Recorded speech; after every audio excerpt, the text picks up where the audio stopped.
두 번째 질문입니다. 이 아이가 공부한 게 이제 두 번째 질문에 나오는데요. 이 내용을 이제 제가 미리 봤기 때문에 이렇게 괜찮다고 말씀드리는 건데, 원리샘 초등 3학년 과정 이미 들어가서 한 권 하고 있고 2학년 되는 아이예요. 교과는 최상위 2-2 마무리했고, 사고력은 팩토 레벨 2 기본 A, B 했고, 보세요. 내용으로는 사고력도 2학년 거의 다 했고, 교과 심화서 최상위 2-2까지 했고, 원리샘은 이미 3학년 거 하고 있고, 그러니까 하루에 3-4쪽을 풀지만 꾸준히 습관이 잡혀서 하고 있는 내용으로는 보면 이 정도면은 뭐 이렇게 준비해 가면 아무 문제 없겠다 할 수 있다는 거죠. 자, 3권을 동시에 하는 것은 아니고요.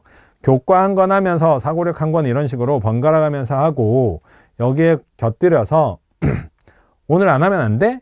이렇게 얘기할 때, 그러면 쉬운 연산하자, 편하게 할 수 있는 연산하자, 이렇게 이제 설득해서 연산은 좀 간헐적으로 하고 있습니다. 그러니까 이게 이제 보통 연산 꾸준히 하고 그 다음에 진득하게 난이도 있는 문제집 풀리고 이런 학습은 아니다라는 거예요. 일단은 무슨 말씀인지는 알겠어요. 그래서 1번 질문을 어머니는 고민을 하실 수도 있어요. 근데 이렇게 안 하려고 하는 아이를 아마 강제로 앉혀가지고는 잘 안 될 겁니다. 그것보다 시간보다는 내용, 이 책을 언제까지 하자라고 이제 약속과 과제를 주고 거기에 대한 책임을 얘기하고 이런 식으로 이제 앞으로 해가시는 게 좋을 것 같고요.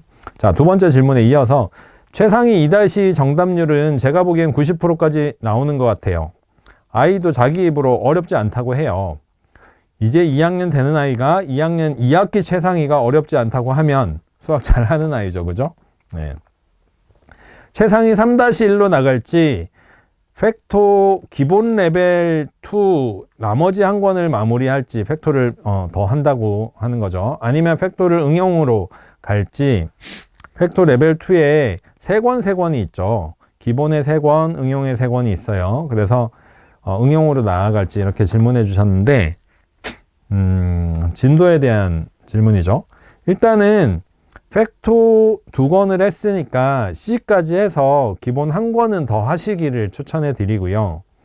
그리고 응용으로 이렇게 업해서 하는 건, 업그레이드해서 하는 거는 반대합니다. 일단 팩토는 기본 3권과 응용 3권이 같은 내용에 대해서 난이도 차이도 사실 크게 있진 않아요. 뭐만 차이가 있냐면, 응용은 문제 위주로 나와 있고, 기본은 그 생각하는 과정을 조금씩 아이들이 도움받을 수 있도록 되어 있어요. 그래서 그렇게 한 다음에 응용으로 문제를 더 많이 풀어보자. 굳이 지금 그렇게 안 해도 될 것 같다는 거죠. 근데 2학년 되는 아이이기 때문에 해도 되고요. 근데 그것보다 같은 주제, 같은 내용이니까 저는 문제집을 좀 바꿔보시는 방향이 더 낫겠다. 환기하는 방향이 더 낫겠다고 생각하기 때문에, 일단 사고력 자체로 하면 보던 레벨 2의 기본 C까지 한 권 마무리하고, 그리고 사고력 책을 좀 바꿔서 2학년 쪽에 좀 난이도 있는 걸 도전해 가시는 게, 지금 이 정도면 탑사고력 수학 B단계도 도전할 수 있을 것 같고요. 아니면 뭐 103이나 필즈나 많이 있으니까 지금 2학년 교과 심화까지 했고 팩토 했고, 그러면 그 다음에 할 수 있는 사고력을 설정을 하시면 되죠. 저는 탑사고력 B단계 한번 추천해 드려 보고요. 그리고 교과 같은 경우는 최상위 3-1로 바로 나가시지 말고 3-1부터 3학년부터는 지금 이렇게 잘하는 친구면 디딤돌 기응이나 응용? 그래도 기응으로 하는 게 안전할 것 같아요. 디딤돌 기응으로 연습을 한번 하고 개념을 한번 익히고 최상위로 넘어가시는 게 더 낫습니다. 그래서 개념서를 한번 봐야 돼요. 2학년까지는 괜찮은데 3학년부터는 개념서를 봐야 됩니다. 질문이 또 있어요. 세 번째 질문. 과학 영재고머리는 아닌 것 같아서 올림피아드 경시 이런 문제를 풀릴 생각이 없는데 그렇게 해도 될지요? 혹자는 과학 영재고 안 보내고 해도 수능에 킬러 문제 풀 수 있으려면 그런 걸 해야 된다는데, 저는 설사 그게 맞다 해도 초등 고학년, 빨라도 중학년이 돼야 의미가 있다고 생각이 들어서요. 네, 맞아요. 근데 초등 고학년도 아니에요. 초등 고학년이 아니고 올림피아드 경시 문제는 정확하게 말씀드리면 수능에 도움이 하나도 안 됩니다. 고등의 올림피아드 경시는 교과샘은 개념서 아니에요. 고등의 올림피아드 경시는 완전 교과 외의 영역이에요. 그래서 딱 영재고만, 과학고도 올림피아드 수준하고 상관없어요. 지금 현재의 입시는. 과학고도 딱 중학교 내용들만 아주 잘하면 됩니다. 정확하게. 영재고는 거기에 더해서 올림피아드 쪽을 좀 해야 돼요. 네. 그런 구분인데 수능은 교과 영역에서만 나오기 때문에 올림피아드하고 아무런 상관이 없습니다. 그 정도 수준의 문제를 공부한다. 이건 도움이 될 수 있겠으나 올림피아드 문제는 교과를 완전히 넘어서는 대학 수학 수준의 뭐 정수론이라든가 이런 것들을 별도로 배우거든요. 그래서 수능을 목표로 하는 아이들을 올림피아드 그 킬러 문제를 위해서 올림피아드 문제를 푼다. 이건 정말 바보 같은 선택이에요. 집중과 선택에 있어서 선택과 집중에 있어서 잘못된 선택입니다. 그걸로 집중하다가 나오지 않는 것들을 많이 공부하게 되는 우를 범할 수 있습니다. 그래서 요거는 올바른 사실이 아닙니다. 다만 수능 킬러 문제 이런 게 문제가 아니라 올림피아드 경시 뭐 이런 게 이제 초등에서의 경시는 한 3학년, 초등학교 3학년까지는 뭐 어느 정도 할 만한 내용, 그 다음에 3학년 이상에서는 아주 어려운 내용, 이거는 수능을 위해서가 아니라 정말 깊이 있는 공부를 해나가는 아이들이 경쟁하는 경시 뭐 이런 거고요. 킬러 문항하고 상관없습니다. 그 정도로 정리하면 될 것 같습니다. 세 가지 질문에 대해서 답변 드렸고요. 다음입니다. 안녕하세요. 이제 2학년 올라가는 아이들 어머니께서 질문 많이 하셨네요. 2학년 올라가는 여자아이예요. 소마셈으로 연산을 시작했고 현재 소마셈 A단계를 마치고 원리셈 2-1로 넘어가려고 하는데 혹시 교과셈 1-2를 하고 넘어가는 게 나을까요? 아니면 바로 원리셈 2-1로 넘어가면 좋을지 모르겠어요. 원리셈 2-1로 넘어가셔도 괜찮을 것 같습니다. 소마셈으로 했고 1학년 단계가 뭐 약했다, 많이 약해서 다지기가 필요해 이런 상황이 아니라면 잘 해왔다면 원리셈 2-1로 넘어가셔도 됩니다. 불안해하시지 않아도 됩니다. 마지막 질문입니다. 새해 복 많이 받으세요. 네, 함께 새해 복 많이 받으시자고요. 새해 복 많이 받으세요 라는 인사와 함께 물어보셨어요. 아이 공부 가르치다가 분명하게 하고 싶은 게 있어서 여쭤봅니다. 이렇게 써주셨는데 10배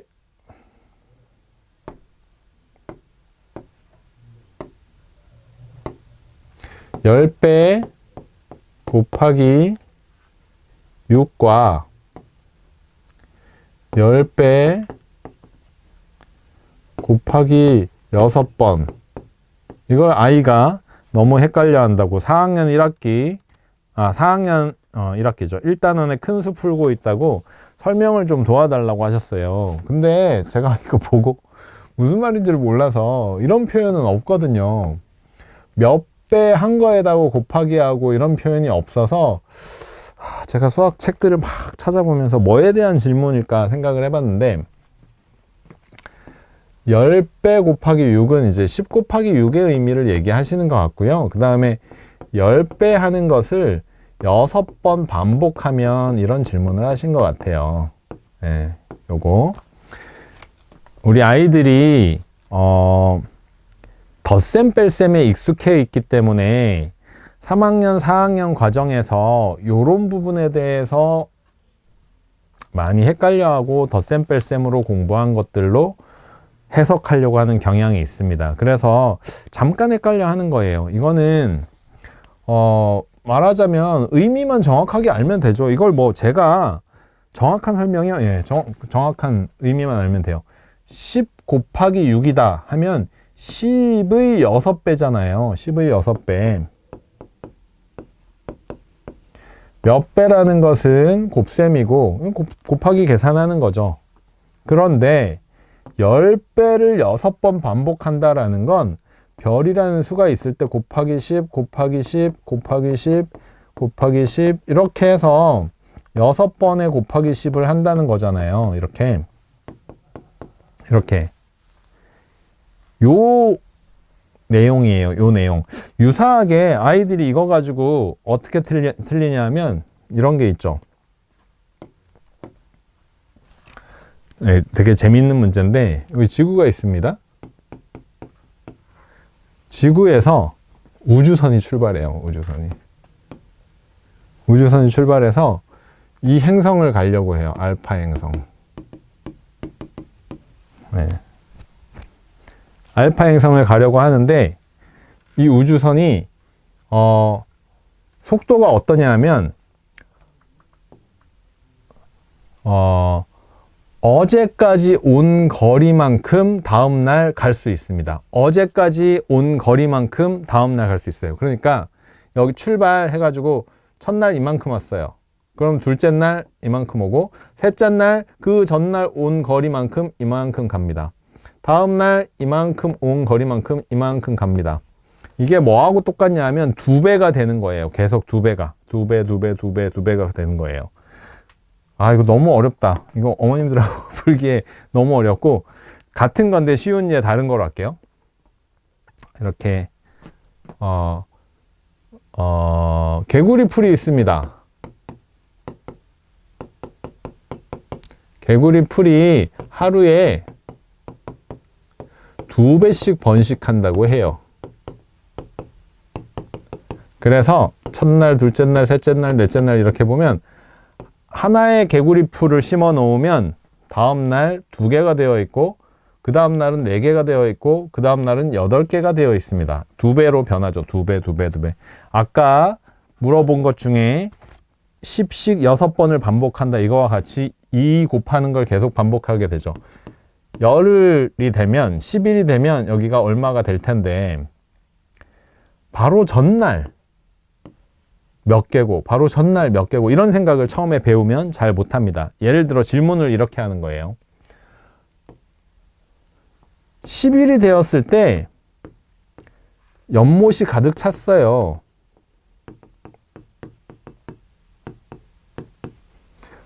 그러면 5일에는 연못이 어떻게 되어 있었을까요? 이렇게 생각하면 아이들이 10일에 가득 찼으니까 5일에 절반이 차 있을 거라고 생각해요.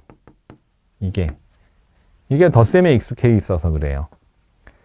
근데 2배씩 되는 거니까 사실은 절반이 차 있던 건 9일이죠. 9일. 8일에 4분의 1, 7일에 8분의 1, 뭐 이런 식으로 이제 절반, 반 이렇게 생각해야 되는데 이런 걸 잘 못합니다. 이게 덧셈에 익숙해져 있는 아이들이 곱셈을 배우고 나서 곱셈을 적용하면서 겪는 오류들이에요. 지금 여기에서 질문해 주신 10 곱하기 6과 10을 6번 곱하는 것을 헷갈려 한다. 근데 이건 완전히 다른 거잖아요. 10 곱하기 6은 10의 6배고 10을 6번 곱한다라는 건 곱하기 10 곱하기 10 곱하기 10 해서 6번 반복한다. 이런 뜻입니다. 요거는 개념만 정확하게 전달해 주시면 딱 요 시기를 지나면서 좀 처음에 헷갈려 할 수는 있어요. 근데 몇 번 반복해서 도와주시면 됩니다. 정확하게 이해는 해야 되겠죠.